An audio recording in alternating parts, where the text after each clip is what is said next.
Like to welcome, like to welcome everyone to the October 7th, 2019 Monroe Town Board meeting.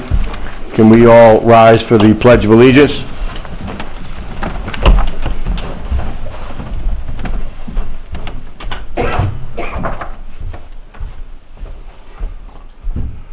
I pledge allegiance to the flag of the United States of America and to the republic for which it stands, one nation, under God, indivisible, with liberty and justice for all.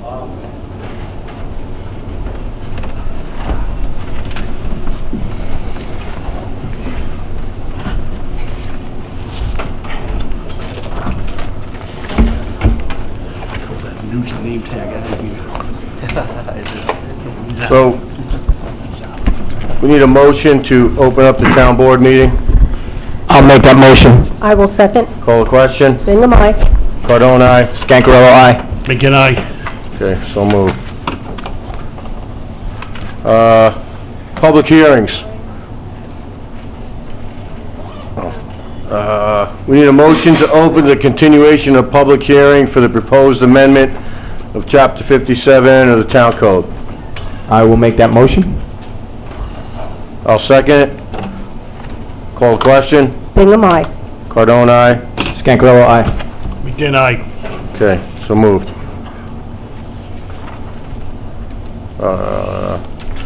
Max?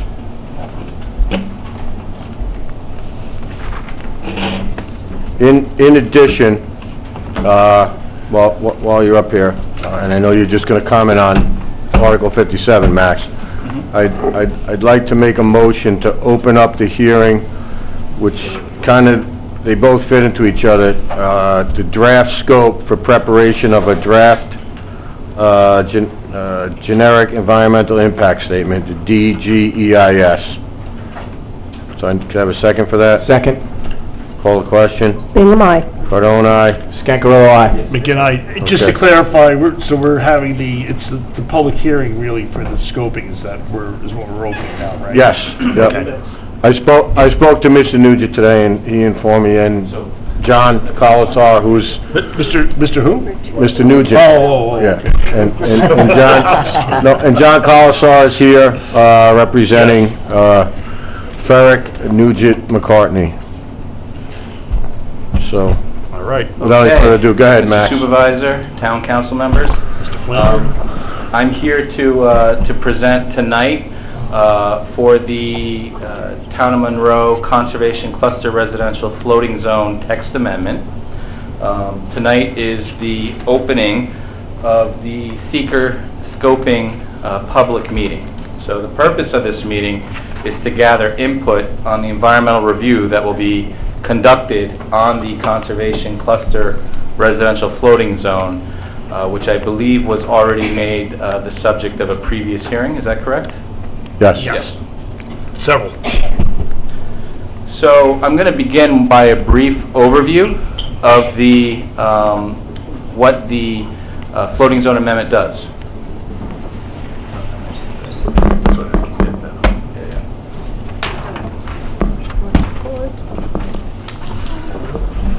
So the basics of the CCR floating zone amendment is that it's a clustering amendment. It allows for clustered mixed residential developments at an overall density of 2 units per acre, similar to the current SR20 zoning district. But it requires significant clustering, more than 65% of the lot to be clustered in exact, meaning all development must be on 35% of the lot. And it must be on that portion of the lot that's closest to existing villages. And the idea in doing this is that it will establish a growth edge, an area where you have a little bit more density, a little bit more housing choice closer to the villages, and you're preserving the majority of the lot, which allows for preservation of the more outlying rural areas of the town. This is really intended to discourage sprawling development, which is what the current zoning scheme allows, which is large lot zoning. across most of what's left of the town. And it's really a transition from some of the larger lot zoning that was instituted in the last master plan and the higher densities that are allowed in the villages. Again, its intent is to preserve natural open space, and two key factors of the development is it requires 15% of housing be reserved for seniors, which is defined as one member being over 55 and no members being under 18 members of the household. Additionally, it requires 20% workforce housing, and workforce housing would be defined as a family earning 100% of area median income for Orange County, which is at last measurement about $96,000 per year.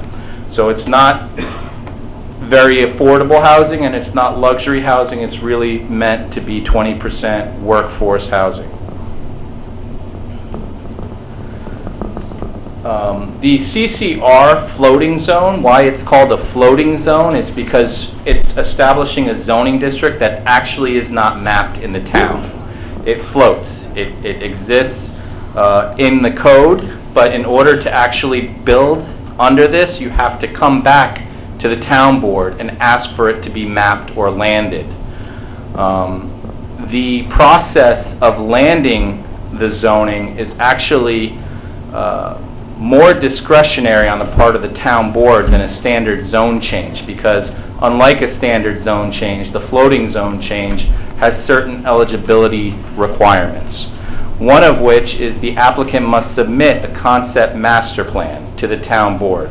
So they're going to show you, they're going to look at the code, they're going to look at the provisions, they're going to prepare a concept development, including elevations. They're going to come to you and say, town board, we'd like you to zone this tract for CCR, and here's what we're looking to build. So you're going to see it in advance before you give them the zoning. Some of the eligibility requirements for this zoning is that it must be at least 80 plus acres in size, 80 or more, and at least 40 of those acres must be within a half mile of the villages of Monroe or Harriman. And all the residential structures that are being built under this CCR zone, if you land it, must be within that half mile. Additionally, we talked before, 65% of the lot must be preserved as open space, either through dedication to the town as parkland or through a conservation easement. And the tract, we talk about tracts, that tract cannot consist of more than 8 existing lots. So you can't continue this, endlessly across the town. You come in with your 8-lot tract of 80 acres or more, and that's it. We did an initial assessment of areas of the town that would qualify for CCR, and those areas are initially identified in blue on that map there. Again, there's a lot of standards that go along with the CCR zoning. It requires buffers from existing roads and existing adjoining lands. It requires submissions of elevations and architectural review, referral to the planning board. It must have existing public water and sewer. A traffic study is required. A fiscal impact study is required. There's a maximum average of 2.25 bedrooms, with no more than 20% having more than 3 bedrooms. And it allows a range of housing types, including single-family detached, single-family attached, which is townhouses, multifamily, assisted living, hotel, spa, conference facilities, and up to 5% of service and retail commercial.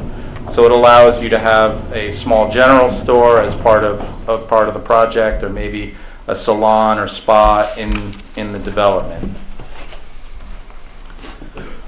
So going through those CCR requirements, I want to tell you where we are now in the process. So this is the seeker timeframes here. And we're really at the beginning of the process. We're actually that first arrow heading down toward that timeline where it says file notice of positive declaration, negative declaration, and draft scope. That's where we are tonight. So you can see this is a lengthy process that we're undertaking, and we're just setting off here. This is the first opportunity for public input in the seeker process. As I was noted before, you've already allowed public input on the draft law. After this meeting tonight, after we hear from the public, we'll develop a final draft scope. The draft scope itself is a table of contents for what will be included in that draft generic environmental impact statement that we're going to prepare. That DGEIS will identify the areas within the town that will be eligible for this development, and it'll pick one of those areas as a test case development scenario. And this will at least now be an area that's already received past development interest in the town. Following the preparation of the DGEIS, that document will be made public. The public will have an opportunity to comment on it and on the environmental impacts described in that document. And then you'll have to prepare a final generic environmental impact statement in which you'll respond to every comment that you've received on the EIS. Lastly, any future landing of this zone on a particular parcel will require further environmental review under seeker, with the exception that the test case site will have established development thresholds under which it can proceed to a site plan. We've already gone through in the draft scope, identify several areas of impact that will be explored in the DGEIS. There will be a traffic study. There will be consideration of topography and soils, groundwater, surface water, stormwater, wetlands, ecology, plants and animals, habitat, historic and archaeological resources, land use and zoning. How does this compare with existing? Impact on community services, community character, visual resources, the potential to induce growth in other areas of the town, impact on energy utilization and greenhouse gases. And what we're going to do is we're going to compare this proposed zoning and development under this proposed zoning with a development that could proceed under the existing zoning in the test case area. And lastly, we're going to look at how that compares with what exists today. So again, the purpose of tonight's meeting is to inform the public of the project, which is the adoption of the zoning, and to allow input on that, to identify areas of potential environmental impact that should be explored in the upcoming DGEIS, and also, as we just did, to inform the public of the process. Thank you, Max. Thank you. Anybody have any questions? Very, very thorough in your presentation there, and we certainly appreciate that. Again, you know, when we envisioned this, it was just something to give us flexibility and create economic development and keep open space and mostly, you know, answer the need for senior housing and local workforce housing. So these are all great things that you have put into this plan, and we certainly appreciate it. Thank you for your work on it thus far, because there's a lot more work to go. Yes. So thank you. Okay. Do you have anyone that wanted to speak? Madam Clerk? Mike Indrizzi. Sorry, Mike.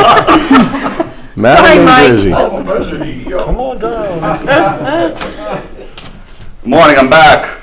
Thank God. Mike and Drizzy, Monroe, New York, 5 Belmont Drive. We've had, good morning, everybody. And by the way, you had a great funeral, unfortunately. We'll talk about that later, so let's, Okay. yeah. So anyway, just wanted to thank you. I didn't know if you were going to bring that up later. Yep. We have had several moratoriums to study and then loopholes, master plans. And again, to review the moratoriums. The moratoriums to study and review the master plans. I think the floating zone, this is creating loopholes which can be abused and create all kinds of lawsuits. It can open up existing projects that have been approved and people could throw their hats in. So you have a lot of projects you think have already been finalized. We fought the fight. We've had all kinds of studies done, and now you're turning around by creating this so-called new clustering law, where everybody can say, hey, wait, he got it, I want it too. Or why'd you give it to him and not me? So when you use the word floating, I think that's a problem, because it's always me too, me too, me too. So here we designed it. We got rid of accessory apartments. We got rid of, we increased the acreage of the lots. Now it seems like we're going backwards. So I think by it opening up existing projects that are going to could or would definitely request approval, it would definitely allow people to throw their hats in. That's what I was just trying to explain. Studies have already been done, and now you may be allowing clustering and high density bonus. Listening to what you've said in the past couple of meetings, it might make sense if you say, okay, we just want to add a salon or a spa or one extra store.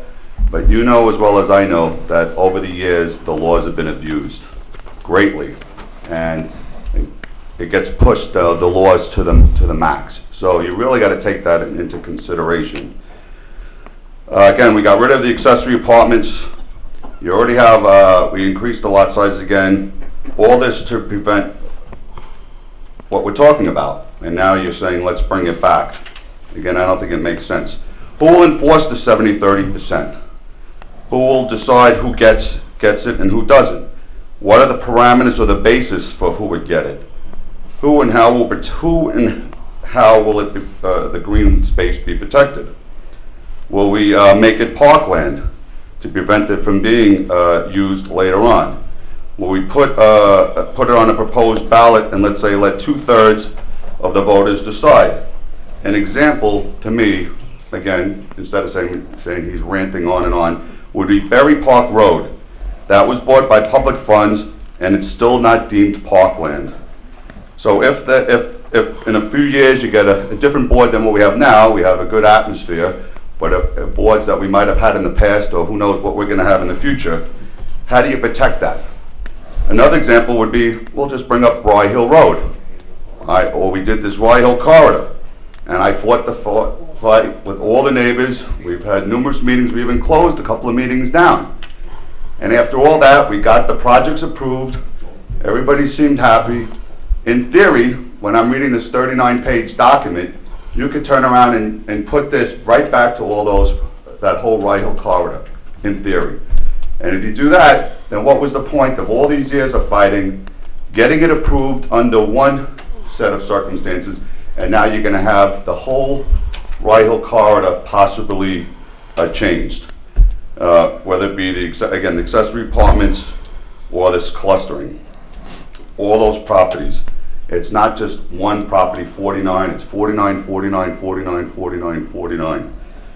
If you approve clustering in a few years down the road and the land gets done, again, everything's good and you say you kept this green space, but how do you prevent another board down the road from saying, oh look, you got high density here, we want high density here as well.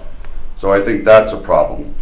I think floating zoning is a mistake. It can be abused. You could buy land where half of the land is worthless.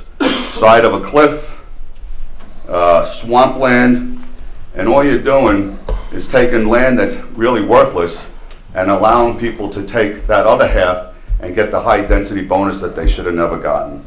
So I think that's a mistake, and all that's going to do is benefit some of the people that have this land that we're talking about.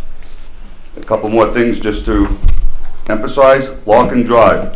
When the market was hot and they built these condos right by Target, the big push for the board was we want affordable housing, affordable housing, affordable housing. And they deemed 20% to be affordable housing. All of a sudden, again, not this board, not this current board, you guys are doing great, I appreciate it. But again, history repeat itself.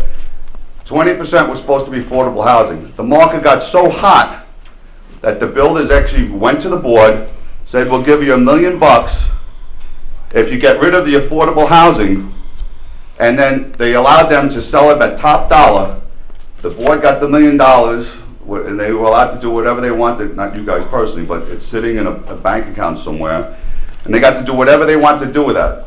So, again, whether it be abused or not, it's history repeats itself. This could be done.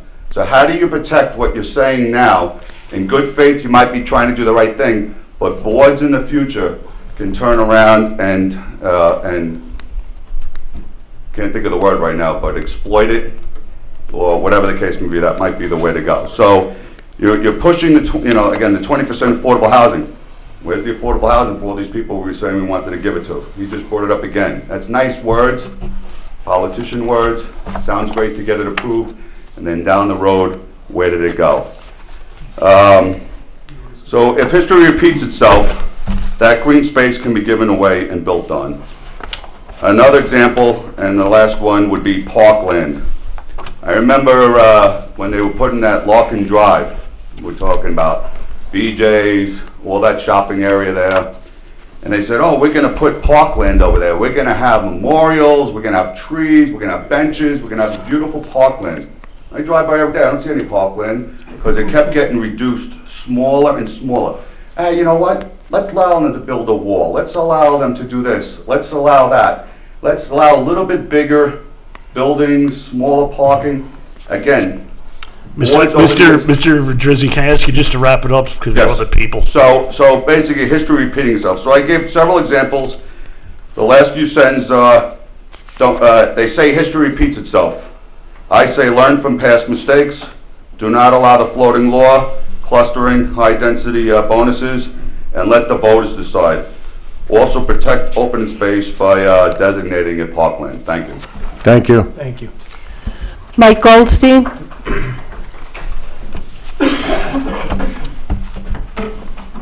Good evening, Mike Goldstein.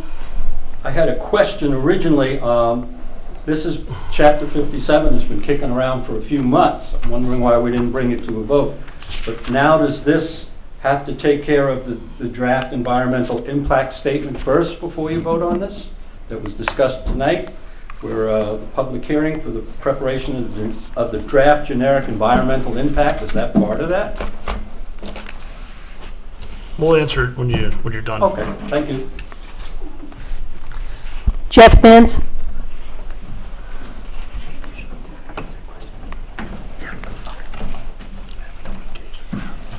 Good evening, Jeff Manson, Arico Terrace, Town of Monroe. A few different things. Some of them are comments on the 57 amendment itself, but wanting to kind of talk about the scoping.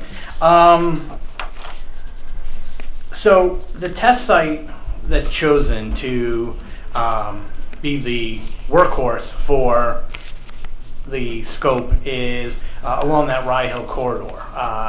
Several properties, I think 6 or 7, were chosen out of the 40 or so that are eligible for the zoning. And so I'd like the scope to talk to why these properties and why this area was chosen as the test site. It seems to be 4 different areas of the town. There's certainly some diversity in those different areas. You had to pick a representative sample to do the EIS, but I would like the EIS to address why this was chosen up front. What are the similarities between this area and the other areas that are under consideration for the floating zone? Where are the differences? Because I think that's kind of important in evaluating that this is a good test.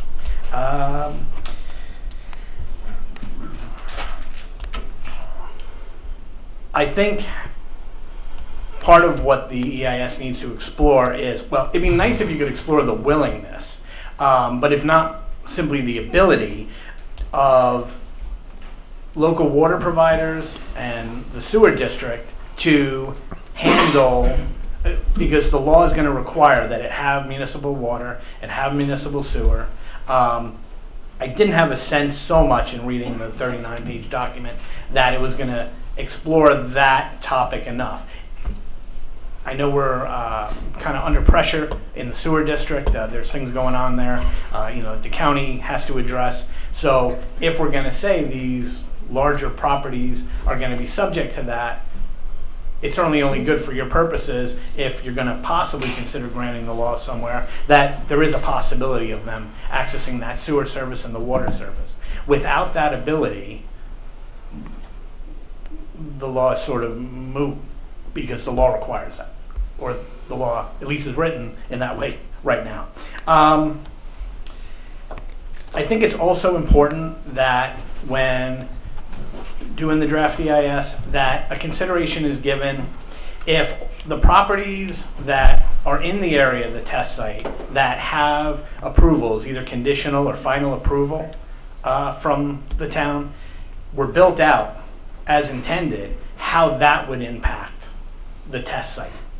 Because there are properties around the test site, I believe, that have approvals already on them. So I think that's just important to consider, okay, sort of when you're doing that worst case scenario analysis, if everything that was going to be built was built and the test site was granted the floating zone, and what that's going to look like, would that work from an environmental standpoint? Community services. In reading through the list of community services that would be considered, what I thought was notably absent, and maybe it just wasn't listed there, was how it was going to impact town services, like the highway department, possibly the senior center, right? We're setting aside 15% of the housing minimally for senior housing, so that might create an additional demand right here in this very room. And I think that those things are amongst the most important community services that we take consideration on. So that's all. Kind of in relation to that, I understand both from my reading and from tonight's presentation, there's a requirement that 15% of the housing be senior housing, 20% be workforce housing. And I guess what my question is that 15 and 20% distinct, or is there a possibility through the way an agreement is written up that the same land could serve both that 15% and 30%? Certainly people in senior housing might be below that median income line, so they might fall, the same families might be qualified for both of those housings, depending again on how it's written. So I guess I just want to know if those are distinct. If it's 35% of the land is going to be set aside for 15% for this and 20% for this, or if it's possible to kind of overlay those and have 20% of the land. I think that just needs to be clarified. I don't think it's a bad thing one way or the other. Frankly, I think supporting workplace housing and senior housing are both great initiatives. In my reading of the law and my reading of the EIS, I was personally very pleased to see that there were a lot of things written into there that really support current planning philosophy and current learning and the kinds of things that are being talked about in seminars and by the New York Planning Federation, by the American Planning Federation. Thanks to you all, I've had a fair amount of opportunity to kind of get in depth there. I think that the current board is well served to consider this kind of thing. I think it certainly is very helpful that we have a past planning chair on the board for something like this, but all of 5 of you have gotten well versed in planning through the annexation process, through the comprehensive plan, that kind of thing. And I was really glad to see some of the things like those set-asides for workplace and for senior housing.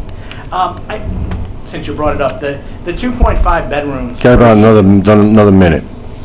And Okay. one thing and I'm done. Yep, The yep. 2.5 bedrooms, and I don't really know if there's a way to, on average. Bedrooms can be really different sizes. They can contain different numbers of people. It's something we kind of, talk about here and there, but I don't know if limiting numbers of bedrooms or average sizing number of the bedrooms really serve to kind of give us an indication of what the population in that possible floating zone is going to be. So I'm not quite sure that's the measure, or I'm not quite sure if we need to define that a little more, or if that's even A, possible, or B, legal. Thank you very much. Thank you, Jeff. Thank you. Anyone else? Lorraine Loning.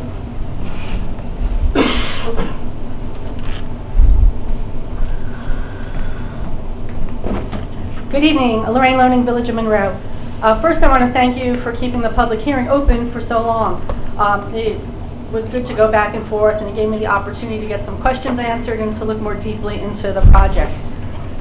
Some of my concerns, the permanence or not so permanence of the green space.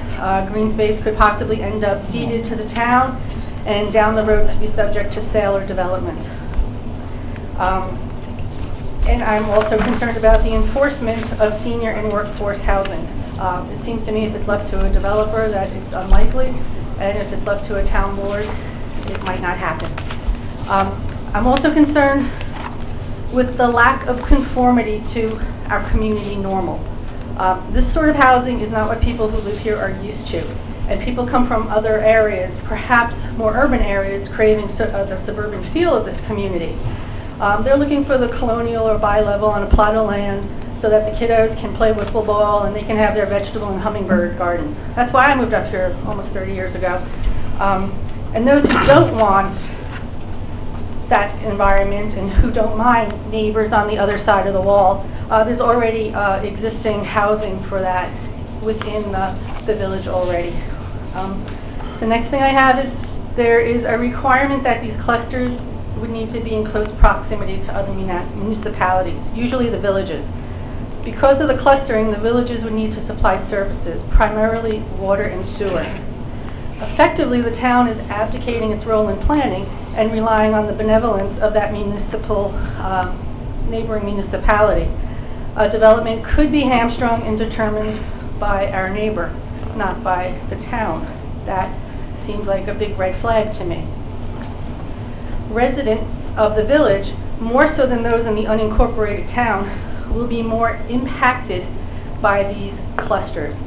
The density of this housing, rather than being spread over a larger tract of land, could or might have a greater traffic burden in the village to the village resident. I know that once connected to the village water and sewer, those homes will definitely impact sewer district number 1, and the burden to update or expand that sewer district will be spread amongst all who live in the district currently. We hear a lot that municipalities should be good neighbors. They should build with the existing community in mind, the existing type of feel to the community. I'm not sure that plopping a housing complex on the edge of a village is being a good neighbor. After weighing a lot of the factors, I am opposed to this cluster zoning. Thank you. Ward Brower.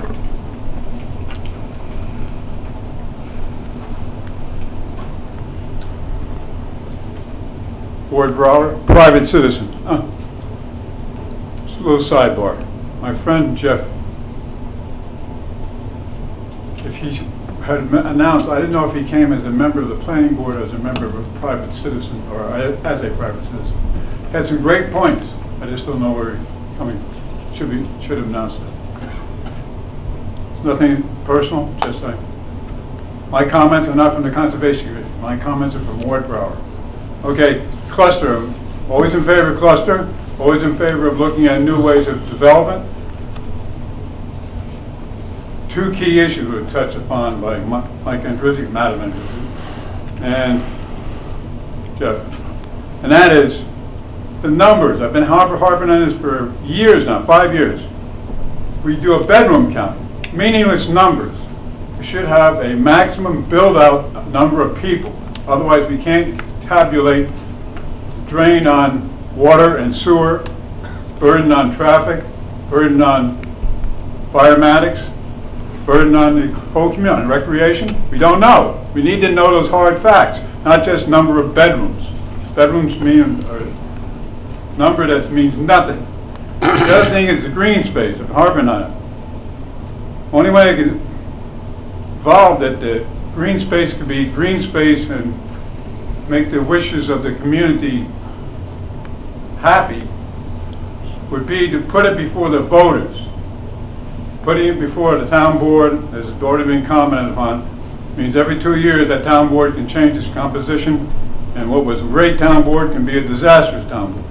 I'm sure some of the developers, like the LLCs, they love this concept. We have these vague numbers. We have green space that's not really perpetually green because it can change on the whims of a board. Those are really two key issues.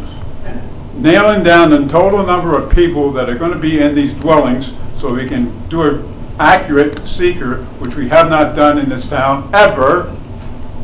Case in point, we had people from Old Country Road. It's because of poor planning because they didn't know the numbers. They don't know the numbers because no one knows what a bedroom means. We have a vague out idea of how many people are in a bedroom, but it's not exact. Those are really the two critical things, I think. Otherwise, the concept could be great, but we need to know what they are. Otherwise, we'll pay a severe price. Thank you. Thank you. George. Jim Rogers.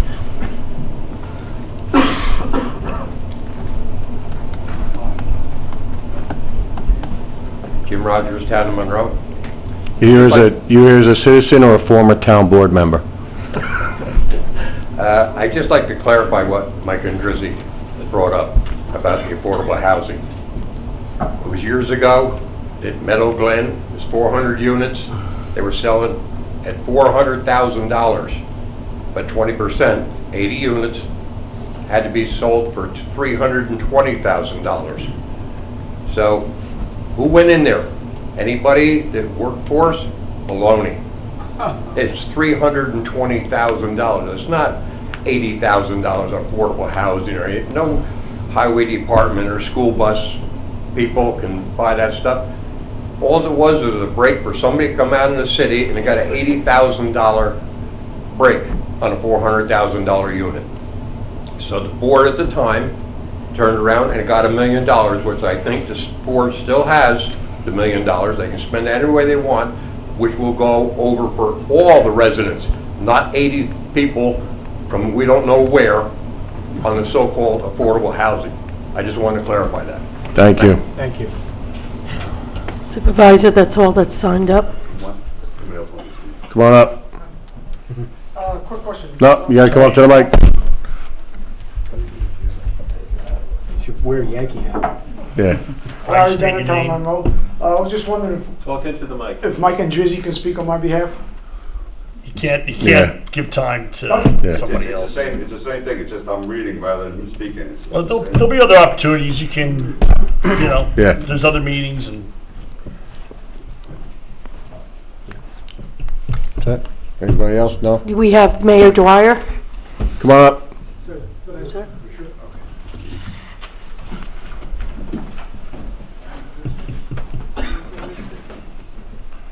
James O'Donnell, Monroe resident, over 50 years. I'd just like to know one question. When is there a vote on Article 14, the zoning law? It might be kept open tonight, so I couldn't tell you factually when there was, definitively. Any tentative date set? No, there's no definitive date set. I mean, sir, do you mean the law we're discussing right now? Or I'm talking about Article 14, the houses, they're gonna be grandfathered back in. All right, that's coming up in a little bit. Today? No, he wants to know when the vote When is. the vote will be. The vote, Yeah. we might vote on tonight, we might not vote on tonight. Yeah. You might, That'll be the next public hearing. you think it'll be next public hearing? Yeah. All right, I'll be. Which here. is this No, which this is right evening. after this. Yeah, About it's 10 this minutes. evening. Yep. Thank you, sir. You got it. Thank you. Mayor Dwyer?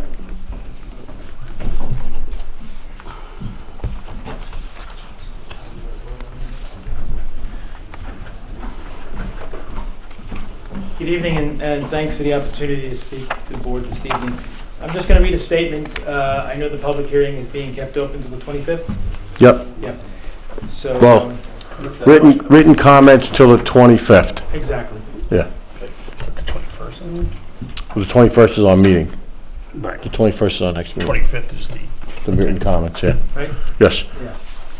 Okay, so as the town board of the town of Monroe has proposed enactment of a local law amending the zoning law of the town, it wishes to establish a new conservation cluster residential floating zone in the town and has chosen to study the proposal in a DGEIS. Is currently undergoing the public scoping, which is what we're doing this evening, in accordance with New York State Codes, rules and regulations of the State Environmental Quality Review Act. The town has prepared a draft scope for preparation of this DGEIS for the proposed conservation cluster residential zone, which was issued September 23rd, 2019. And as requested comments, of great interest to the village are 7 parcels of land within the town that directly abut the village's boundaries.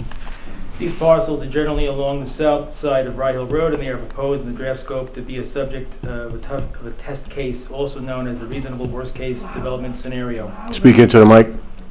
Okay, Thank you. I apologize. Can I read that back? Yeah, go ahead. Yeah, sure. So these parcels are generally along the south side of the Rye Hill Road, and they are proposed in the draft scope to be subject to a test case, also known as the reasonable worst case development scenario. As specified, these parcels, because of the proposed zoning amendments, are anticipated to facilitate the development of properties that may benefit from the DGEIS process in the future. They should be proposed for developments by their owners. The village is concerned as to the effects of this project or projects and the zoning of, including both the impacts, both positive and negative. The village has engaged the planner to review all the documents to date, as well as from the information presented this evening in the scoping session, and does intend to file a set of written comments in this regard to the town. Thank you. Thank you. Mr. Bear.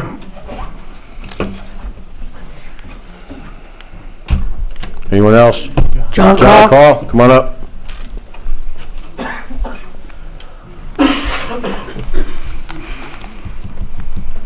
Good evening. Good evening. Good evening. Just state your name. John Carl, Village of Monroe. Thank you. Going through the proposed draft, my main concern as a Village of Monroe resident is, first of all, these clusters are going to be within 1,600 feet of village boundaries. It mentions in here access off of county roads, and if it doesn't meet that criteria, 600 feet from a village boundary. Like one of the folks here before said, that's going to put more of a burden on the Village of Monroe services.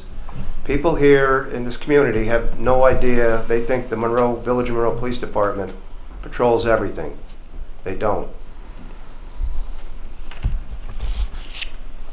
One of the comments or things that I've seen in here, and I've seen it a few times, it's something that developers always use, is it goes on about the 2.25 bedrooms on average. If my wife and I wanted to sell my 4-bedroom home and purchase over here in one of these so-called cluster units, according to this, it limits the impacts of the school resources. Well, if I'm selling my 4-bedroom home, who am I selling it to? Probably somebody with children. So it will be putting a burden on the school system. I've seen this tactic used many, many times before. If people are looking to downsize and go into smaller units, and they're selling their homes, 4 or 5 bedrooms, most likely they're selling to somebody with children in it. It also mentions in here that, it's rather confusing. Maybe you can answer that for me. Regarding the developments or these units being, let me just find it here. I know I just had it. Close to a central water and sewer system. Well, if these cluster units or this development's being built next to a village, are they relying on Village of Monroe water in order to feed these complexes? The Village of Monroe has enough problems with its water now for its own growth. And to bring cluster housing into this and expect the village to service it with water, it's going to be an issue. Sewer, Orange County Sewer District, I think we all know, it's a problem that's coming up. It's rearing its ugly head, and at some point, we're going to pay the price for additional sewer. Regarding the workforce housing, again, the comments were made about Meadow Glen. I watched when that whole thing transpired many years ago. There was supposed to be 20% set aside. That never happened. The money talked, and no workforce housing. For volunteer firemen, for local municipal employees, wasn't there. They took the money instead. Hope that doesn't happen again. There's one other thing. I apologize, I got here late, it was just on a fire drill. But again, I think that the town needs to sit with the two villages to see where exactly they're looking to go with this. Again, you make no mention of town roads, just county roads, and if you're within 600 feet of a village, well, then that road, I would assume, is going to come through a village road into these cluster developments. Again, another burden to the Village of Monroe taxpayer. And I'm here to protect the Village of Monroe. Thank you. Thank you. Thank you. Thank you.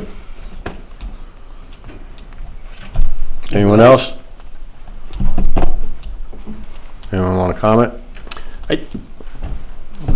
So, I think probably our best thing to do at this point, since this is a scoping session, we will be holding over to the next meeting, or to the next public hearing on it, is to allow the planner to gather these comments that people have made here this evening and use that in his DGIS that he'll be putting together as part of this.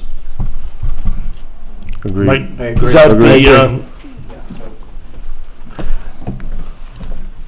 Just to be clear, when we adopt the final scope, any information that was asked for tonight that is not incorporated into the final scope, we have to provide a reason for why we're not adopting it into the final scope in that document. So all the comments from tonight will be reviewed. The ones that are relevant to the environmental impacts, I don't like it, but this will have higher population impacts. That kind of comment we will account for. We'll either revise the draft scope to account for that comment, or we'll write why we did not in the final scope. So there will be a full accounting of responses in that document. All right, thank you. Good. Thank you, Max. Anyone else? No? So we need a motion to keep the public hearing for the proposed amendment of Chapter 57 of the Town Code open. I'll make that motion. I will second. Supervisor Cardone, if I may, could you just state the date and time of when Yes. the continued public Yep, hearing? so will we'll be? go October 21st at 7 o'clock PM. Who seconded that? Mary. Mary? Yep, Okay. yes. Okay, good. Call the question. Bingham, aye. Cardone, aye. Scancarello, aye. Again, aye. Okay, so moved. So we would, council, we would need a motion, obviously, to keep the public hearing for the draft scope for the preparation of the DGEIS. Yes, Supervisor. Okay. So I'd like to make that motion, that is held at the same time, 7 PM on October 21st. I'll second that motion. Call the question. Bingham, aye. Cardone, aye. Scancarello, aye. Again, aye. Okay, so moved. Okay. Now we need a motion to open the continuation of the public hearing of proposed changes to Article 14 of the Town of Monroe zoning code. I'll make that motion. I'll second. Call the question. Bingham, aye. Cardone, aye. Scancarello, aye. Okay, so moved. Madam Clerk? Ward Brower?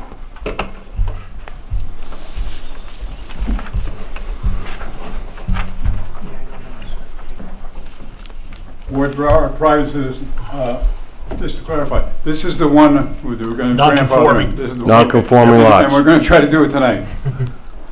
Do you mean, are we going to try to adopt it tonight? Yes. No. I mean, I don't think we're in No, I a don't think position we're do ready that to right now. adopt it This- tonight. This is more public comment on I'm the just local law. My main concern is what date are we looking at for a final? We can't have a date. If we do it too fast, we get pushback. If we do it too slow, we get pushback. I can't give you an answer when We're we're going to getting towards adopt the end it. of the process, Yeah, it's but it's towards the end. we're not quite there yet. Okay. Ward, just for instance, we had the The ZBA wanted to weigh in on some of it, and we're waiting for comments back from them. So we still have a little ways to go. As long as But we'd like to get it done, but. I understand. I just want to know, why, how the prospect of it coming to fruition is there. Yeah, no, it's gonna come to fruition. It's Yeah. just a matter of. Because it does affect a lot of people who are. Yeah, no, absolutely. Thank you. Yeah, Thank that's you. why we Thank put you. it out there. Mike Goldstein? Mr. Ward asked my question. Okay, thank you, Mike. That's all we have signed up unless Mr. O'Donnell, does he want to comment on Mr. this? O'Donnell, did you want to comment on that? Just, I think that was kind of cleared up. It's going to be in the future? Yes. Yes, sir. All right. I mean, you wanna come up and comment? Before we retire again? Okay, thank you. Okay, so we need a motion to keep open the public hearing for proposed changes to Article 14 in the Town of Monroe zoning local law on October 21st at 7:10 PM. I'll make that motion. I'll second. Call the question? Bingham, aye. Cardone, aye. Scancarello, aye. McGinn, aye. Okay. I'd like to make a motion to open the continuation of the public hearing for the formation of the town water district to be known as Smith Farm Water District. I'll make that motion. No, I made the motion. Oh, you made the motion, or I'll second it? Second. Call the question. Bingham, aye. Cardone, aye. Scancarello, aye. Mike? Oh, McGinn, aye. Okay, thank you. Mr. Cosser, how are you tonight? Good evening. Good evening. You're Ronald Cosser for the petitioner, BMG Monroe 1 LLC. I believe we've addressed all of the comments raised by the board. I think we have a fully submitted application. I don't know if you have any other questions.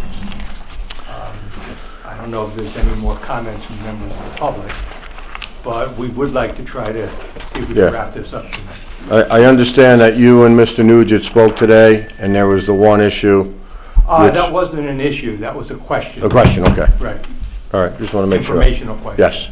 And it was just a whereas and it was an estimate, so, Right. Right, I okay. just didn't know how it was calculated. Yeah. Didn't figure it out. okay. Anyone have any comments? Is there anybody signed up to speak? I have Mike Goldstein. Okay, we'll bring you back up. Okay, thank you. Mike Goldstein, Town and Village resident. I was wondering where the town is going to get the water to supply for this water district. As far as I know, we don't have a water source.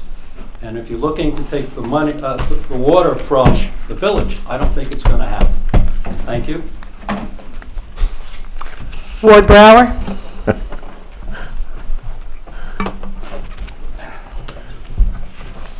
Ward Brower, private citizen.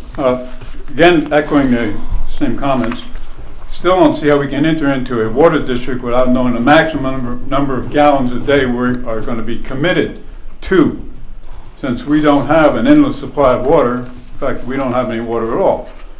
The village has reservoir and some wells, but we don't have that source. So now we're talking about residents of the town of Monroe who happen to be part of this project who are not in the village of Monroe. Now, the able attorney has made comments that the village will supply endless amounts of water. They're only obligated to supply water to their village residents, not the residents of the town of Monroe. So that leaves the district in Monroe, if push comes to shove and we get into a drought emergency or something, and the village says, ho, whoa, our residents come first, then we're in a predicament, we have to supply water. And where are you going to get it from? We don't know. First of all, we don't know how much we're going to need, and it's not an endless amount. You can't have endless amounts. The attorney he's back 20 years ago, before we thought about water would possibly run out. Water's running out. We need to know a finite amount that we're committed to, and it's not in here. It's nice to know about roof lines. It's nice to know about concerned citizens who have worry about a buffer zone going through their lawn area, which they cannot use, and I understand their complaint. But fundamentally, for the town residents, these will be town residents, they need to know about the prospect of them having enough water. And where are we going to get it from? And we don't know how much we need. We need to have a finite number of what we're going to be committed to in this district. You just can't form a district with a bottom line that says we're going to supply water and no concept of how much water we have to supply. Thank you. Supervisor, that's all who signed up? That's it? Yes, sir. Mayor Dwyer, did you want to comment? Because it's obvious that the two prior speakers are not well versed in the approvals for the project. I appreciate you coming up. I don't mean to put you on the spot. That's right, no problem. So back in 2005, the Village of Monroe, through the planning process, agreed to supply water to Smith Farm. To Smith Farm. Hear me better? Yeah.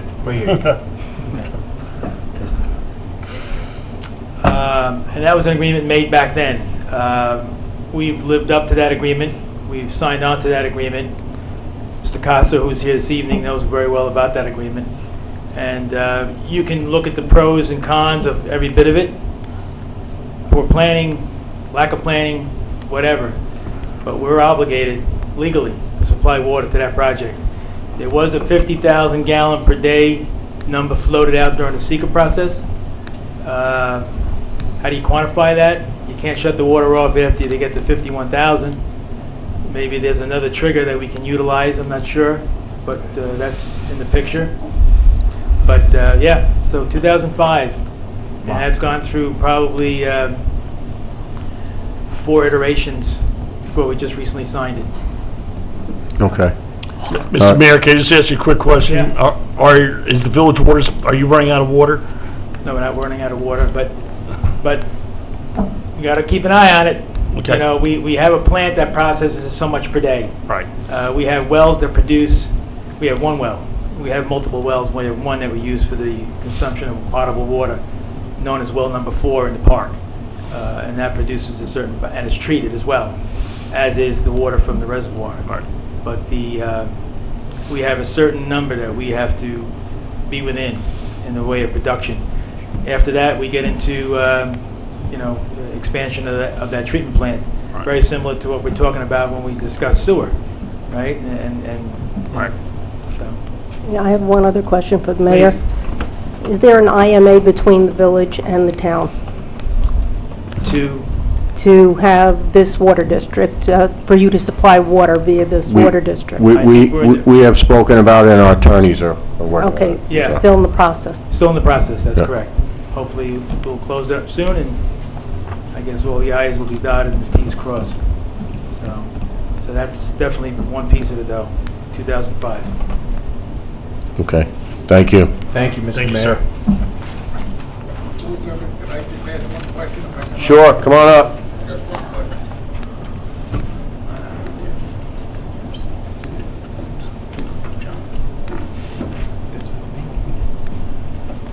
Don Weeks, Village of Monroe. I just want to know if what we brought up last month about the wells that were near us, did we resolve that? That they're not going to be used? They're not going to be used. Okay, that's all we Yeah. want to know. Thank you very much. Yeah, it was Okay. that was an override error. Yeah. No, the wells was an override error. The number was the override error. Yeah. Okay.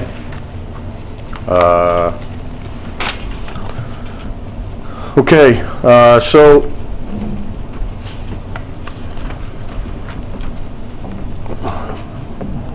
we have before us a resolution that was actually convened originally on September 23rd.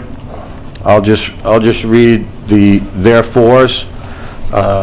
Section 1, as whereas paragraphs are incorporated herein by reference as those set forth in full herein. Section 2, the town board hereby authorizes the imposition of an administrative fee of $35 per user per billing quarter for the users of the Smith Farm Water District. Section 3, this resolution shall authorize and direct the town clerk to add this fee to the town fee schedule. The town clerk and any other official or employee as directed by the town supervisor is hereby authorized to take any and all necessary actions to carry out the provisions of this resolution. So I would like, prior to approving the district, I would like to approve this resolution. Council, am I following the right order here? Yes, Supervisor. Okay. I will second that motion for the $35 per billing per Quarter. per user, Right. per billing quarter. Okay. Any other discussion? Call the question. Bingham, aye. Cardone, aye. Scancarella, aye. Again, aye. Okay, so moved. The other thing I was curious about, Mr. Casa, before we approve this, those wells are going to be abandoned? The wells with Mr. Yeah, the mixed we're speaking of. What do you intend to do with them after you abandon them in capital? Well, once they're abandoned, they can't be used. So, I mean, we're going to cap them, right? Yeah, once they're abandoned, they're gone. Yeah, and they're gone. It's as good as having no well. Okay. Is it possible that the rights to those could be turned over to the town of Monroe? Well, We can't use it. That's the I'm just, I don't regardless think of whether we can use them or not, I'm asking a question. Would we have an objection to assigning them to the town? No. Okay. So, council, can we make that part of the resolution regarding the district, or should that be something separate? Yeah, you can make it a condition subject to attorney's... Review? Yeah. Okay. Okay, now, do you have the resolution for the Smith Farm Water District? Well, I have it here, I'm sorry. I was looking at something different. Now, those wells are on private property. They're on Smith Farm property. Smith Farm property? Yeah, so I would assume a right-of-way would come with that. Yes, an easement. Okay, easement. Okay.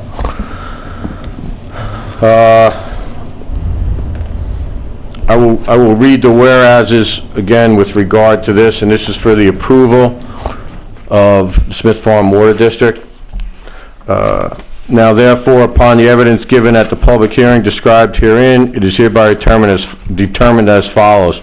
The notice of the public hearing described in the preambles hereof was posted and published as required by law and is in all respects sufficient.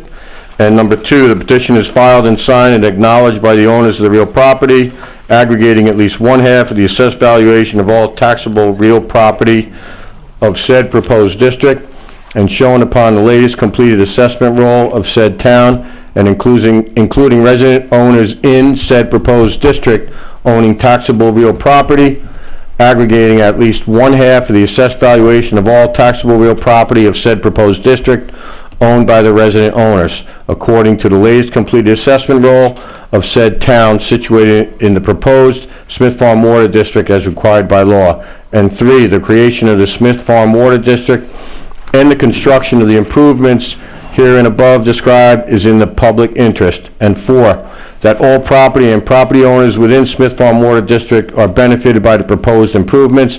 And five, that all property and property owners are benefited by the proposed improvements are included within the limits of Smith Farm Water District. And six, that the cost of construction shall be borne by the developer, and the developer shall bear the expense of the improvements. And seven, the town clerk shall record a copy of this order in the county, in the office of the county clerk of the County of Orange as required under section 195 of the town law of the state of New York.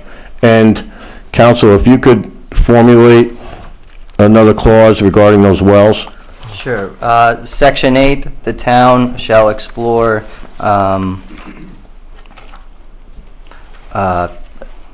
accessing the property owners to the water district wells, which shall be abandoned and subject to town council review.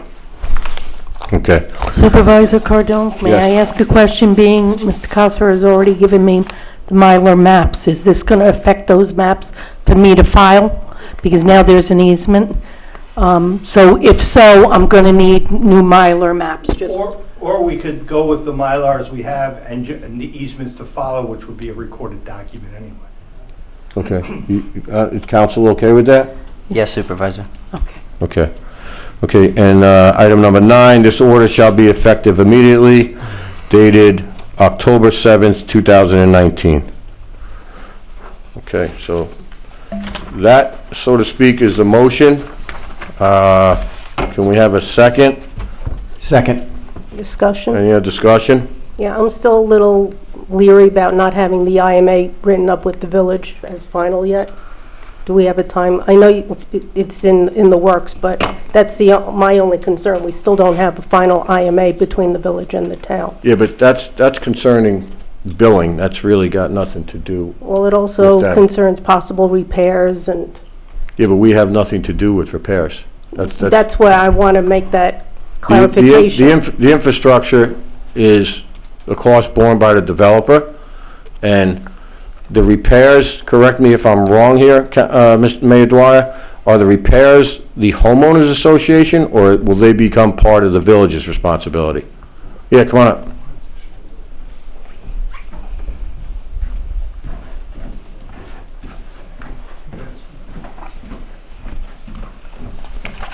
The main line, water supply lines that go into that development are the responsibility of the Village of Monroe Water Department. When the water is tapped off of that and goes to the key box of the property owner, and from that key box into the home, that entire lateral belongs to the homeowner or the HOA or whatever agreements they individually or independently maintain. So any supply of water into the project and out of the project, because it is a loop, is borne by the Village of Monroe. We'll be reading those meters, and we'll be supplying the town of Monroe with a summary of every meter by serial number and address and water consumption. It'll be a total at the bottom of that document. That total document times the per thousand rate will be billed to the town of Monroe, like districts 1, 2, 7, and 8. The only problem with our district here is that it's a water loop. 1, 2, 7, and 8 are dead ends. So we could put a master meter prior to the usage and then just send you one bill. In this case, each individual owner will have a meter in their property, which we are supplying to the individual. We've given the project 10, and there's 20 in the queue, I believe. So right now, each one will be read, and as a summary, it will be delivered to the town as a bill for their references and their records, because they're going to have to turn around and then bill the individual owners as a water district. And if there's ever a problem with the meter, the village will change out the meter, and you'll have fees incurred either through the homeowners association or the individual homeowner themselves. I believe that the establishment of the individual owner is the preferable way to go. So they can just call us. So the town, this is just basically like we do with the other districts. This is really an administrative Administrative function billing. of It's billing. We Right. don't have the legal remedy Right. to assess or re-levy Right. should the bill not be paid. Right. So as a function of business, this is how we decided to do it. Right. And it should work seamlessly. Because right now, we have water users that we don't have that ability. And some of them have gone some serious delinquencies, upwards of $88,000 through both penalty and usage. So we want to try to eliminate that whenever possible. This is the vehicle to do it. Right, and that's why I'm concerned that it's not finished yet, but as long as the foundation building blocks of the IMA are there, then I'm Yeah, they're all there. Okay with it. Mary, I think it's just about actually complete. I Yeah, can see it's- within a week, we could probably have something, or maybe for the next meeting, we'd be able to execute it. I'll defer to the town on that end of it, but it's, all the pieces are there. It's just simply housekeeping, who, what, and we've identified that, and now they have it, so I think we're in pretty good shape there. I'm confident. Again, it's two municipalities trying to work together. We want to deliver the water that we were obligated legally to do, and we want to get paid for that water. okay. That answers my question. Thank you. Thank you, thank you. Thank you, Mayor Dwyer. Thank you. Thank you. Okay, so we have a motion in front of us. Call the question. Bingham, aye. Cardone, aye. Scancarello, aye. McGinn, aye. Okay. So moved. Yep, these are yours. Okay, thank you, Mr. Costa. Thank you very much. Sorry about the semantics before this that delayed us a little bit, but, Might as well get all out on the table now. yes. All right, thank you, Mark. This one, I'm gonna file this, this. Okay, item 2.9, I need a motion to open up the continuation of the public hearing for proposed local law 6, addition to Article 8 of Chapter 53 of the Code of the Town of Monroe, which is the cross-connection control. I'll make that motion. I'll second. Call the question? Discussion. Second for discussion, yes. Aye. Oh. Cardone, aye? Scancarello, aye. McKenna, aye.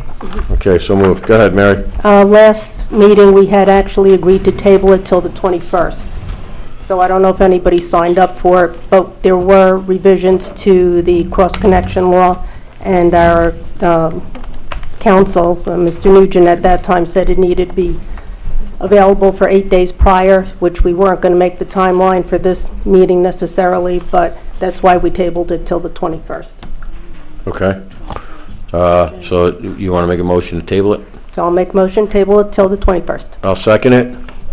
Call the question? Bingham, aye. Cardone, aye? Scancarello, aye.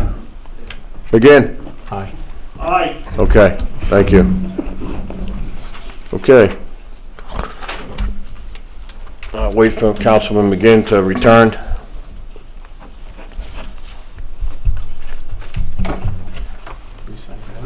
Yeah. I didn't even see him there. Thank you for coming.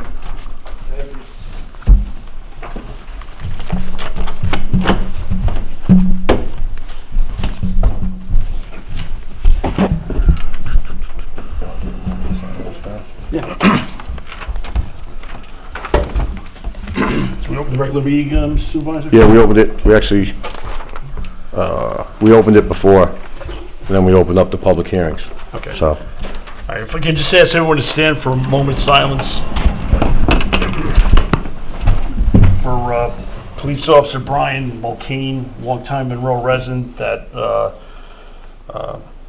died in the line of duty, NYPD in the Bronx last Sunday.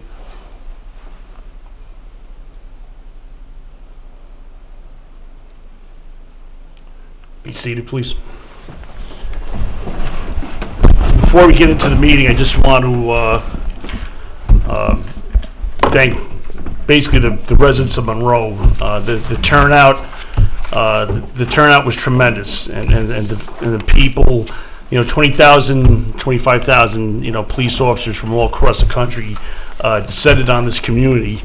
And this community opened up their homes, their businesses, but more importantly, they opened up their hearts to these visitors that came in. And I heard nothing but great remarks from the residents, village and town residents, and also from those that came from all across the country to pay their respects to Brian. So. Again, we live in a great community.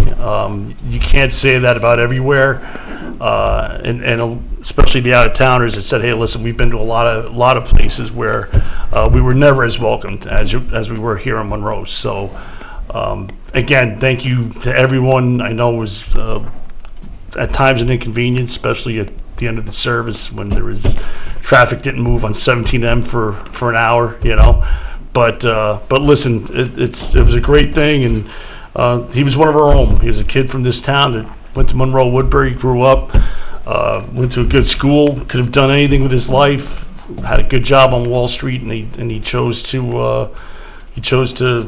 wear a shield and gun and go out and protect people. So that says volumes about him and about his family, who were just his mom and dad are wonderful people. So. Big loss for the community, and again, thank you to everyone in town that turned out and opened their arms up to our visitors. Thank you. I just want to read a statement. Over the past week, we've witnessed a complete focus and dedication of multiple agencies at the local, county, and state level in planning for the honorable send-off for Officer Brian Mulcaine. The professionalism, courtesy, and teamwork amongst multiple agencies working toward the common goal of recognizing the heroic actions of Brian while honoring a life well lived was inspiring. It is clear that Brian made an impact on the Monroe community, one that will never be forgotten. We would like to thank both Mayor Dwyer and Mayor Welly, and I will attest to the fact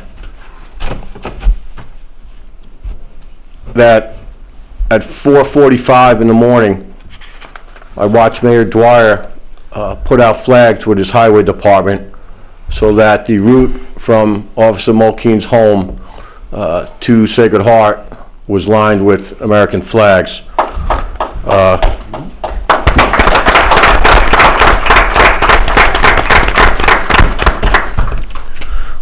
We want to thank the NYPD and their ceremonial unit, the FDNY and their ceremonial unit, the MTA, the Village of Monroe Police, especially Sergeant Kraus and Sergeant Amatetti, who were very instrumental in organizing all the checkpoints, the State Police, Captain Godstein and Sergeant Major Mike Moran, Orange County Sheriff's Department, Captain Arteta and Lieutenant, Larry Catoni. Larry Catoni.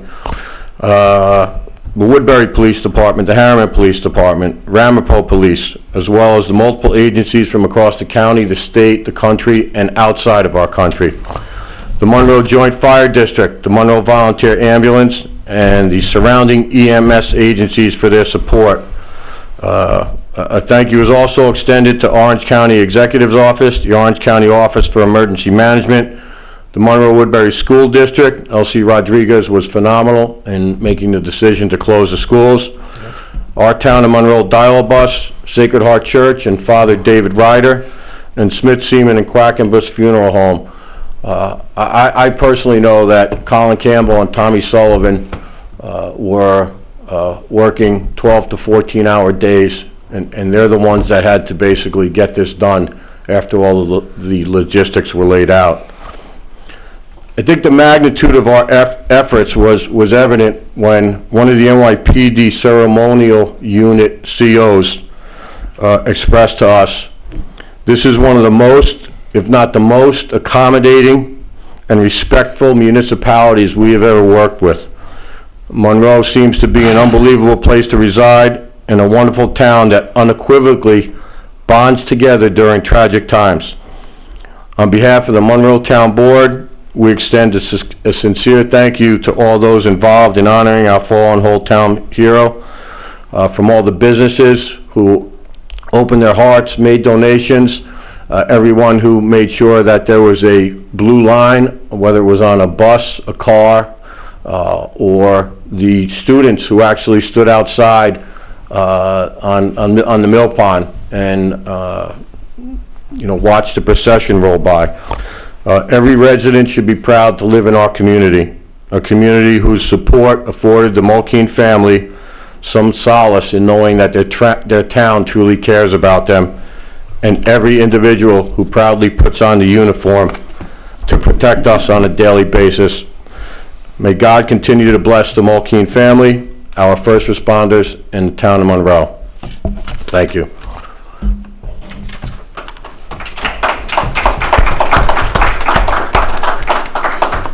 Sal, do you want to briefly talk about the Food Truck Festival? I would love to talk about the Food Truck Festival. So, next Saturday, October 19th, 11 a.m. to 6 p.m., we have our fourth, I believe, Food Truck Festival. Yep. They just keep getting better and better. Our key here is we have a great group of people that are organizing this and putting it together. Let's hope for some good weather. I think we have 15 trucks, 5 or 6 desserts, live music all day. We have Hillbilly Parade. We have the Jack Higgins Band. 2020. So it's just going to be a great day. Come out, come support the town. Obviously, it's a great community after what we just went through, and we all came together. So let's keep it going. Let's keep the moving in the right direction here. This is truly a great community, and it was evident all last week. So. What do we have? We have Diablo Station. We have Diablo Station. We have Geezer. What's that? Geezer Butlers. No, it's actually Jesus Butlers, but it's spelt G-E-E. It's like a hard rock sort of. They're great. They're great. Yeah, they're good. We saw them live. They're phenomenal. So Great, Bill great Brown's, food. Bill Brown's sons. Yep, the boys will be Brotherhood. out there again. They'll kick it off. But it's going to be a great day. Just come out and support, and the funds that day will go to the Make-A-Wish Hudson Valley. Okay, so we need to approve a motion for the Town of Monroe Food Truck Festival to take place on Saturday, October 19th, 2019, from 11 a.m. to 6 p.m. at the Town of Monroe owned land located at 61 O&R Road. This community event will honor the Make-A-Wish Foundation of the Hudson Valley. I will make that motion. I'll second it. Any other discussion? Call the question. Bingham, aye. Cardone, aye. Scancarello, aye. McGinn. McGinn, aye. Okay. Item number 5, the order of the claims we're tabling because the vouchers were not placed on the conference table, so nobody got to sign them. So we have the, item number 5 is the acceptance of minutes for September 23rd, 2019. I'll make that motion to accept the minutes. I'll second. Any other discussion? Call the question. Bingham, aye. Cardone, aye. Scancarello, aye. McGinn, aye. Okay, so moved. All right, so the preliminary budget is on the website. I'll give you a quick breakdown right now. Remember, this is the preliminary budget. This is not the final budget. We still have about a month and a half to go in order to get to where we need to get, and I promise you, we will get below the cap. Right now, with everything that we have inputted, the village home would have a $66.49 increase, which represents 18.35%, and the townhome will have a $90.66 increase, which represents a 15.61% increase. I would like to discuss possible dates with the town board to have some workshops and go over the budget. So I'm going to throw these dates out to you. If you could get back to me by tomorrow, check your calendars. 10/15, 10/29, and 11/19. The reason I say 11/19 is we have to have our budget approved by the 21st. 20th. I'm sorry, 20th. Yeah, November 20th. November 20th. What day is 10:15? 10/15 is a Tuesday. These are all actually Tuesdays. All Tuesdays. Yes. What are the 3 dates again? 10/15? 10/29 and 11/19. We'd be here at 7 o'clock, yeah. Yeah. I can do all those dates except, well, we'll send you an email? Yeah, send me an email. out? Okay. Yep. I can't do the 15th, but otherwise I'm good for the others. Okay. Item 6.2, we have a Boy Scout Troop 440 seeks permission to use Berry Road Park for camping. The application has been submitted to Emery Morris. From the fees, insurance have been submitted. She's going to meet with the contact person the week before to go over any additional areas that need to be taken care of, that they had a concern of. There might be some areas our maintenance team would mow, but I'd like to make a motion that the town board grants permission for Boy Scout Troop 440 to utilize Berry Road Park for an overnight camping event beginning 10/19/2019, 9 a.m. until Sunday, 10/20/2019 at 10 a.m. I will second. Any discussion? Call the question. Bingham, aye. Cardone, aye. Scancarello, aye. McGinn, aye. Okay, so moved. Next item is the litigation agreement, which is to authorize Leo Dorfman of Sokoloff and Stern LLP to sign the federal tolling agreement related to litigation for Chab 5 and Golden Ray versus the town of Monroe. So we would need a motion. I'd like to make, Go ahead. I'd like to make a, I think we should talk about that, the executive. Well, yeah, I mean, we could talk about, you can make the motion, it's up to you. You want to wait till executive?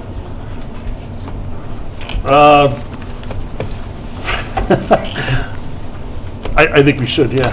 Oh, all right, okay, Yeah. I'll second that. all right.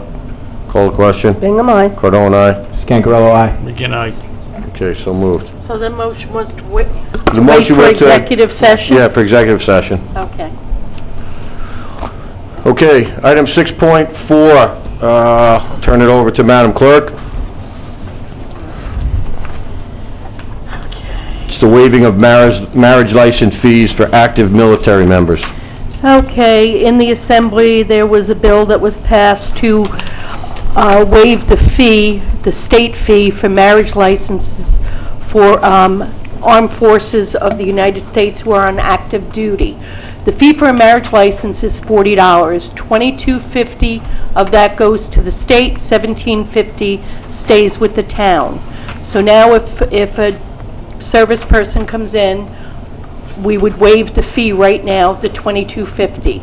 I'm asking the town board that the town of Monroe waive the fee of $17.50 for the active military member. I'll make a motion that we waive the fee of $17.50 for the local town portion. I'll second that. Any other discussion? Call the question. Bingham, aye. Cardone, aye. Scangarello, aye. Again, Okay, Thank you very much. thank you. thank you for bringing that to our attention, Madam Clerk. Yes. Next item on the agenda is the return of the project escrow for BO Realty or Professional Square. Everything has been cleared by the planning board and council of the planning board. The balance due is $2,746. That'll be refunded to them via their escrow account. I thought there was two amounts. One was $3,000 and one was $2,000? Because one is their escrow, one is their post-planning? Oh, you're correct. Yes, two. Yep. Okay, so one is their escrow. Let me take that back. So the motion would be to return the escrow of $3,722.21. And the other aspect of it was the planning board project for Professional Square. The first one was post-planning. This was from the project 01552017 for $2,746.00. So the total due them would be $6,468.21. I'll make that motion. I'll second. Any other discussion? Call the question. Bingham, aye. Cardone, aye. Scangarello, aye. Again, aye. Okay, so moved. Next item is the transfer of project escrow. That will be, RD Management would like the transfer of $2,500 from one escrow account, 13-010, to a new escrow account, HBP Lot 4, Building B1 Project, number 0181-2019. The amount of the current account is $11,802.31. The balance will be left for current and future projects in the Upper Harriman Business Park area. So I will make that motion. I'll second it. Any other discussion? Call the question. Bingham, aye. Cardone, aye. Scangarello, aye. Again, aye. Okay. Item 6.7. It's the proposed amendment to Chapter 51, overweight vehicles on Lake Region Boulevard and School Road, which was a request from the town highway superintendent. So the local law would be as follows. The local law authority, number one, the local law is adopted pursuant to Section 10 of the New York State Municipal Home Rule Law. Section 2, the title and purpose. The local law shall be known as and may be cited as, I'm sorry, wait, my mistake. We're just setting a public hearing for this. Correct, I'm not reading this. Whoa, right. So I'd like to set a public, sorry about that. I'd like to set a public hearing date for October 21st at 7:15 p.m. I'll make that motion. I'll second. Okay. Call the question? Bingham, aye. Cardone, aye. Scangarello, aye. McGinn, aye. Okay, And so for the moved. board's reference, this will be proposed local law number 7. So we have 4, 5, 6, and 7 opened. So this will be Okay. 7? 7. This is 7. So just so everybody knows, if we adopt One before the other. local law number 7 that night, that becomes local law number 4. 4. Okay, Right. just so the public understands. Gotcha. We have a lot out there, so it could jump around. Okay, I have a piece of business that I just want to bring from the floor. It's a resolution for the CDBG grant from 2019.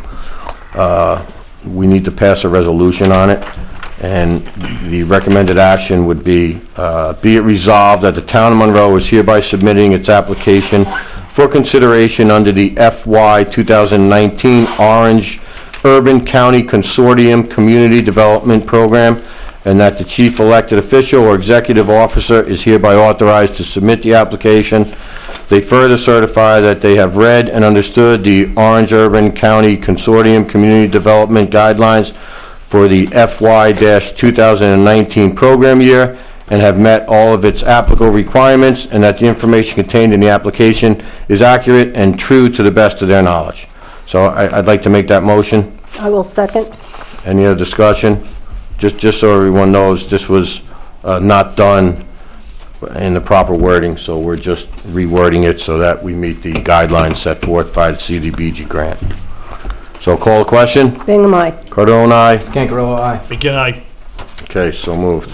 Can I just ask you one quick question? Actually, Sure. to Councilman McGinn, were we supposed to ask for the height in the LI and the HI zones for that to be set for a public hearing for the next meeting? Yeah, I think with the last, at the last meeting, it was to authorize me to, authorize us to have the planner review it and come up with his recommendations. But Which that won't be ready for the next meeting? It might be. So you want to, That's what I'm asking. the short answer is, Yes. I guess we can, yes. Okay.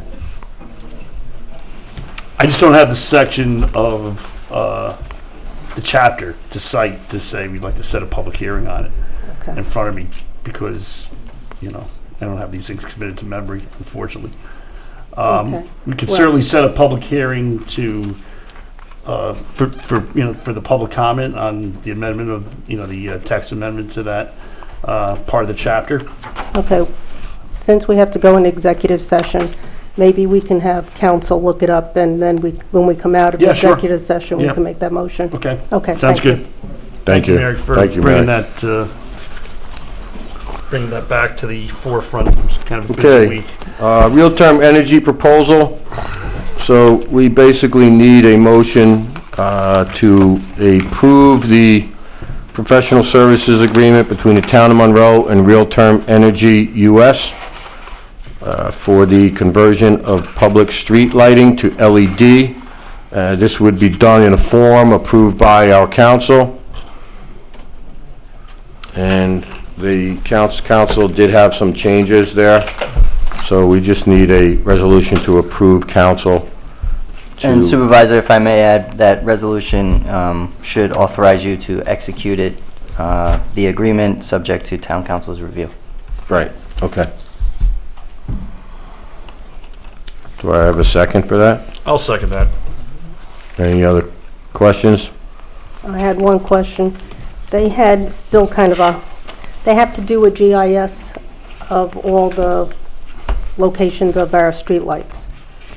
Since Mr. Rogers had done a lot of work on it, is that going to be helpful for them? Yeah, oh yeah, Okay. yeah, because we have the maps. O&R doesn't, O&R won't release the maps based on their security reasons after 9/11, All so right. Just wanted to be sure we had that. confidentiality. Yep. until someone takes one down with the car. Yeah, yeah, It's not too confidential then. yeah, exactly. But we have Jim Rogers. Yes, yeah. Yes, we have Jim Absolutely. Rogers. Thank God for Jim Rogers. Yes. Okay. So, we have that before us. Can we get a call to question? Bingham, aye. Cardone, aye. Scancarello, aye. Again, I, Okay, so moved. Hold on.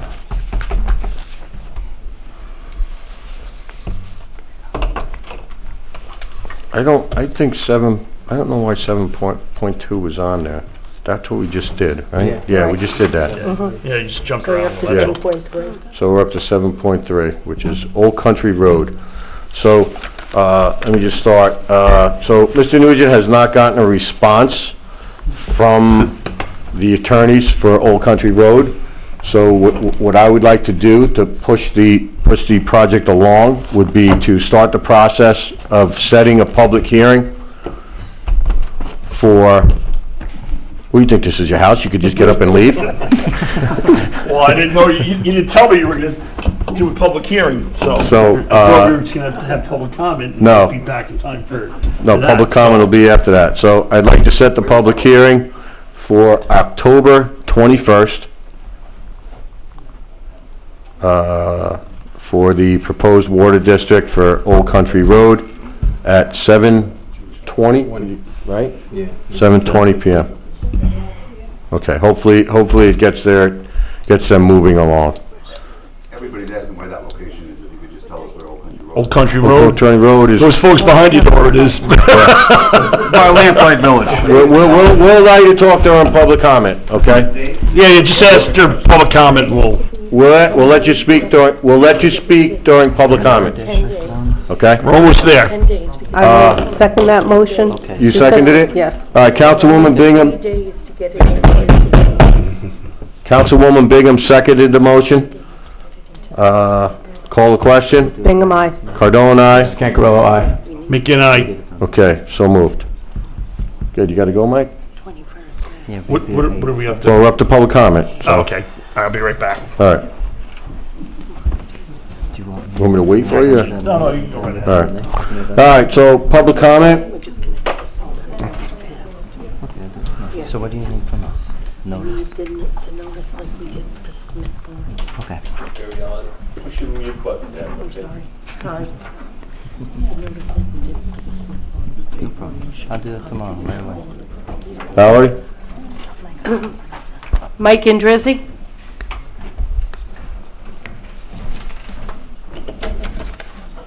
Good evening. Once again, Mike and Drizzy is on. Yeah. Again, I just wanted to thank everybody, the board especially, the village and town of Monroe, all the departments such as the highway department and whatnot, and Monroe community as a whole for the NYPD funeral for Officer Brian. I have a question really to, I guess, for you guys in the future. You know, you go into session or you have education or you go off to other towns or whatever, and you've done like education on how to see what's going on in other areas. So my question is, how do you, this is really for the board and council, how do you protect what happened, for example, in Woodbury? You could just bear with me for a minute. You dot your i's, you cross your t's, you have huge documents and perspectives, and I'm bringing up what happened with the adult community. The whole idea, as you're saying, you're going to have income and you're going to have workforce, whatnot. So the whole idea, if this is approved and accepted throughout the state and throughout the country, where you have this huge perspective booklet that says you can't have kids. One family decides to buy with a family in total violation of the prospectus, and then they want to change the whole community and say that you have to allow the kids.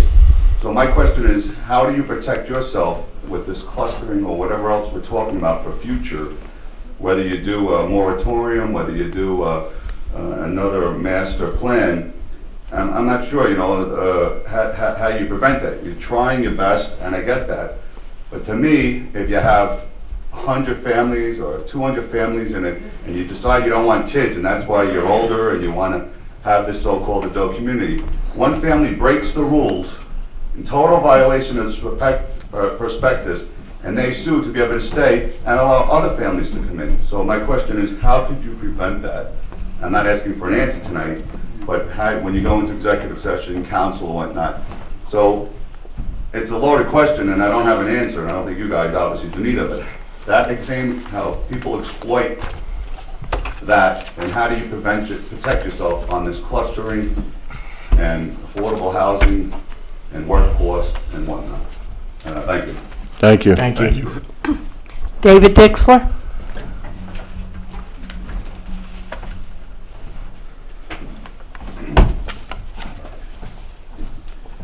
David Dixler, I live at 45 Old Country Road, and I'm here to speak about proposed water district on Old Country Road.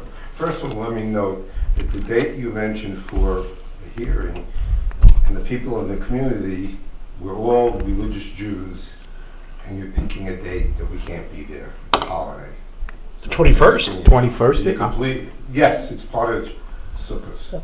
Oh, You cannot be there. So it's a wrong day, unless you want to show that you show contempt for what we want to say.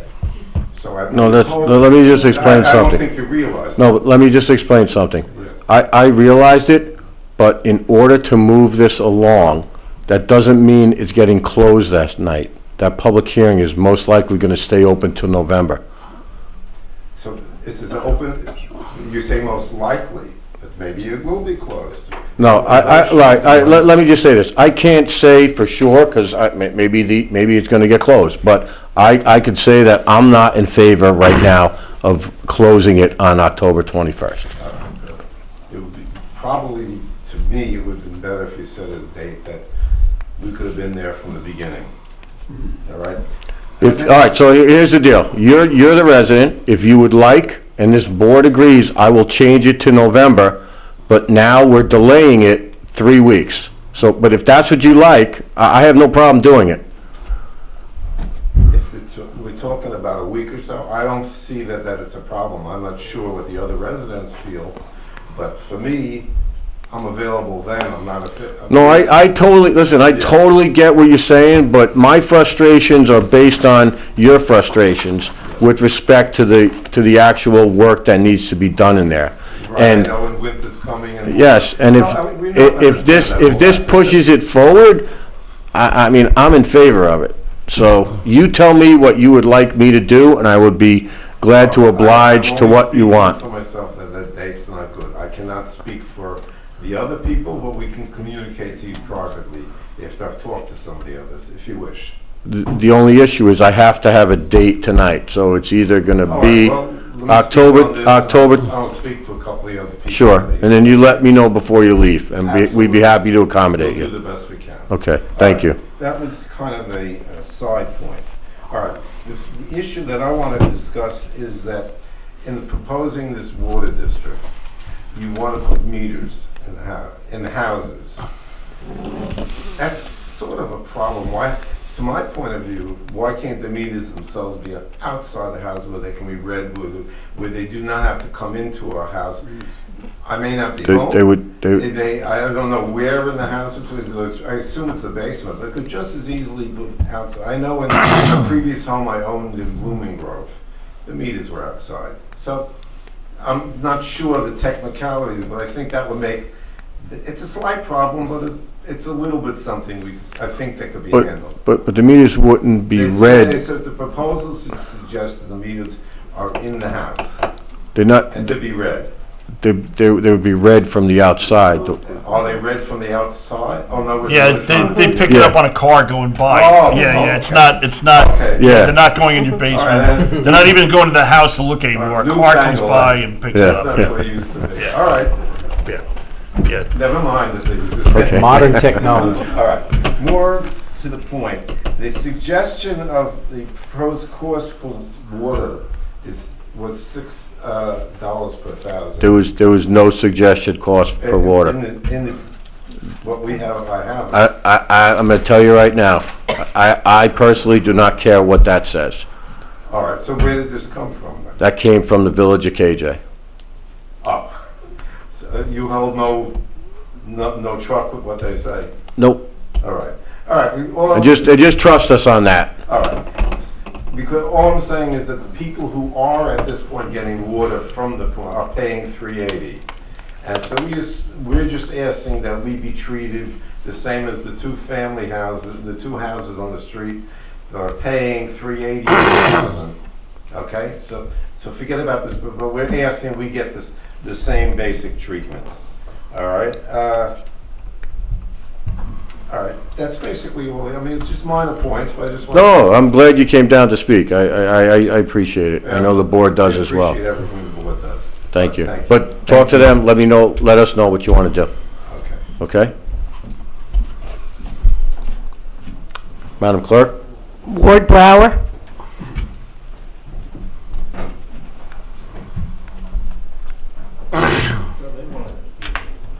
Ward Brower, private citizen. Just a sidebar, Brian, we lost. I knew Brian 25 years. Never a nicer kid. Watched him go up high school. Worked with him when Hurricane Sandy hit. His dad's house lost a couple of trees. And I righted him and he helped me. And at that time he was bragging, and he justifiably so, that he's making a career change and become a cop. And my heart goes out to that family. That's it. Thank you. Thank you, Ward. Mr. Bickle is out in the hallway. Yeah, there. Okay, so Lorraine Loney? An executive session.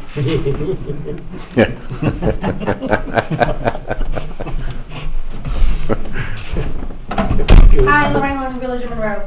Those budget workshops, they're going to be in the evening and open to the public? That's the deal, or? Yes, Okay, and they'll be on your website once you nail down a date for sure? correct. Cool beans. The next thing, waiving the license fees for active military is a fabulous idea. I'm a big proponent of marriage, 31 years, right? Here, here. Congratulations. Yeah. But just before you vote for stuff that impacts the budget, how many are we talking? Are we talking, 5 or 6 licenses a year, or like hundreds a year? Let's just put it this way, in my career in 16 years, Yeah. I've done 3 active Yes, military. it's kind of just a Minor. symbolic gesture. Right. Okay, very good, thank you. Thank you. Thank you. Mr. Bickle, did you want to speak? Because we called you and you guys are in executive session, as Mr. McGinn said. Happy holidays. Yes, we decided before already that we trust you guys very much. We know you're doing the best job possible for us. Plus, we're going to have some wonderful representatives here representing us. And like we said, the lady has to move in. She doesn't have water, the neighbor. We cannot hold back anything. It's not just us, it's a lot of people in the street has no water. And we would like you to go ahead with the date, and we know that you're representing us very well. We are in Town of Monroe, and you're representing us. Yes. So just to remind again that the urgency is already here. We had freezing points already. The phobia of having no water when it gets frozen is just around the corner. We really have to push this one more time. It's like an emergency now. We can't wait any longer anymore. We want that water very urgently. So we appreciate what you're doing. We want you to move ahead and do whatever you can to have this water in as soon as possible, so we don't have to go take the kids to I don't know where the family is. Okay. Thank you so much, and Thank you. Date and move on. All right. And Okay. thank you. All right, thank you. That is all, Supervisor Cardone? Yeah, keep it October 21st. All right, thank you. Okay, I know we have to go into executive session to discuss litigation, pending litigation. So, Just before we do that, real quick, John, great job by your crew on Lake Region and School Road. I've got a lot of positive comments from members of the community about it. They love it. Says it looks great. Obviously, we want to put those weight restrictions in place so it stays nice. But yeah, everyone, I've gotten 10 or 15 calls on it. So good job. Best it's ever looked. Yep. guys did a I wonderful think we're gonna have job. to get SP to do a little speed enforcement over there. So I mean, on school definitely. That is yeah, a wicked yeah. fast. Yeah, it's- Yeah. but kudos to the highway and the other people that came in and helped you from the area, highway departments. Because was the village or who else? Anybody else in on that? Or? We had town of Chester, town of Tuxedo, town of Woodbury, village of Monroe, Thank you, Mr. Mayor. and South Bloomgrove. And Trustee Alley. And Trustee Alley, I'm Yeah, sorry. yeah, wait, The- yeah, the he was leaving podium around. blocking You know me why? there. Because he's Yeah. wearing yellow, highway yellow? Come on. But that was for the milling process, yeah, so that worked out well. Yeah, So- great work, thank you. Okay. And one other thing under public comments, if anybody can't make the public hearing on the 21st, I'm sure if you want to send written comments in, we could read them in on that night, and that would just speed up the process instead of delaying things. So you can't send in written comments if you can't come in person. All right. Mr. Bennett, did you have another oh. Mrs. Dixler? By the, well, you could It's send gonna them stay in open, by yeah. the 21st, but it's most likely going to, there's a 99% chance it's going to be extended, so you'll be able to send it in by the next meeting, which is in November, I think it's November 4th. November 4th. So. All right? No, wait, I'm Meeting is sorry. It's November 7th. What's that? Your town board meeting in November it's Thursday, November 7th. It is the Because 7th, we have okay. the Yeah, public that's what I hearing for said the originally. budget, Yep. okay? 11th of Veterans Day? 11th is Veterans Day, so that month it's the 7th and the Monday before Thanksgiving, which is the 25th. And we'll have a workshop probably in between that for the budget. So by the 7th. Thank you. Okay, so motion to go, did I make the motion? Did you second? No. Motion to go in executive session to discuss pending litigation. I'll second that motion. Call the question? Bingham, aye. Cardone, aye? Scancarello, aye. Good night. Okay, so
And the plumbing goes to, before I forget, goes to Joe Lombardo Plumbing and Heating, and that was $28,727. So those were the four actual low bidders and the recommendations from Magui, Hauser, and Edsel. So I'd like to make a motion to approve that so we can move forward with the modifications. Second. Any other discussion? Call the question. Bingham, aye. Cardone, aye. Scancarello, aye. Again, I, Okay, so moved. Anything else anyone would like to bring up? No? Okay, I'll make a motion to adjourn. Second. Call the question. Bingham, aye. Cardone, aye. Scancarello, aye. again, I. Okay, so moved. Thank you very much.